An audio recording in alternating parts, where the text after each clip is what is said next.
You have probably watched a helicopter caught across city skyline, maybe ferrying a tourist over a canyon, maybe airlifting someone to a hospital, and thought the same thing everyone thinks. This is a transportation business. They fly people and things from one place to another, and they charge for the ride. That's the whole model. Except it isn't. Because if you actually opened the books of a helicopter company, you would find something strange. The flights themselves are almost incidental. The real business is built around something that never leaves the ground. Let's start with the aircraft itself, because that's where the first surprise hides. A mid-sized helicopter, the kind used for offshore oil crews or corporate charters, can cost anywhere from $3 to $5 million.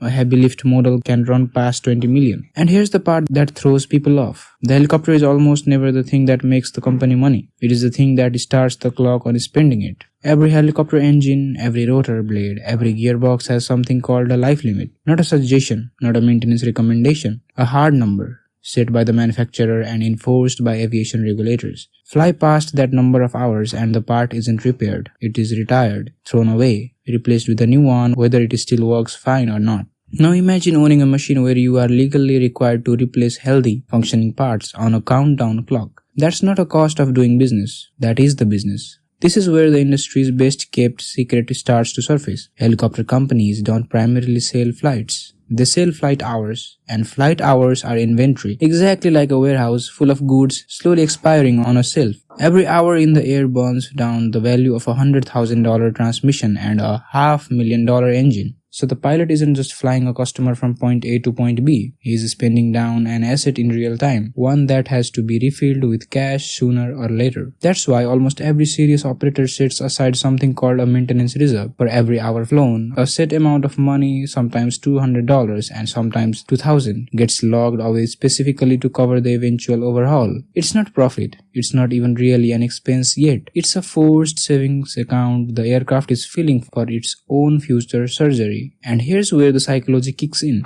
Because this reserve accounting changes how operators think completely. A charter flight that looks profitable on the ticket price can quietly be a lose once you account for the hours it burned off the engine's life.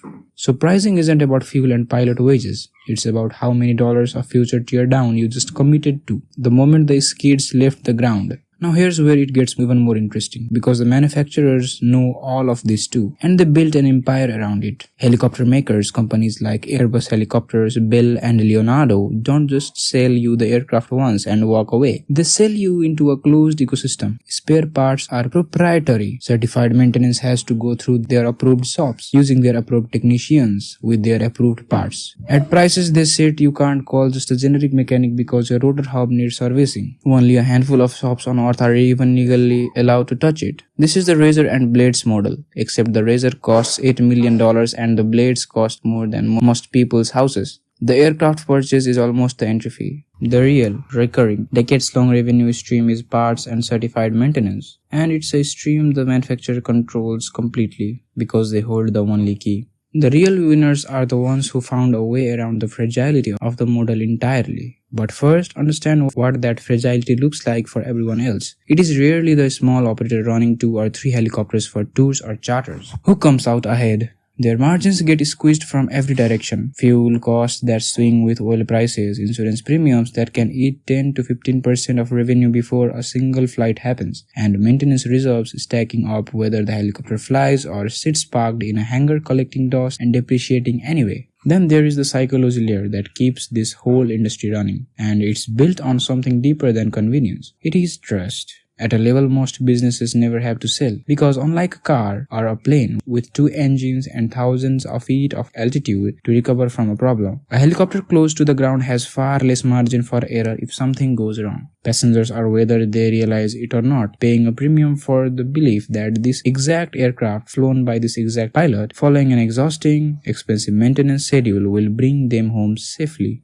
That belief is the actual product being sold on a tourist flight or an executive charter. The transportation is just the delivery mechanism for it, which is why insurance is such a brutal, unavoidable cost in this business. Hull insurance covering the aircraft itself, liability insurance covering passengers, sometimes premiums that shift dramatically after a single incident anywhere in the industry, not just with your own fleet. One crash halfway across the world involving a completely different operator can spike premiums for everyone flying that same aircraft model. The risk isn't contained to the company, it is shared across the entire industry silently through the insurance market. So who actually wins in a business this fragile? The ones who found a way to sell guaranteed hours instead of hoping for them. Take emergency medical helicopter services. On the surface, this looks like the noblest, least commercial version of the business. In reality, it's often the most stable because hospitals and countries sign long-term contracts guaranteeing a fixed number of standby hours, paid whether or not a single patient is ever airlifted. The helicopter doesn't need to fly to generate revenue. It just needs to exist, fueled and ready under contract. That flips the entire risk model. Instead of hoping enough tourists show up for a scenic flight, you get paid to be prepared.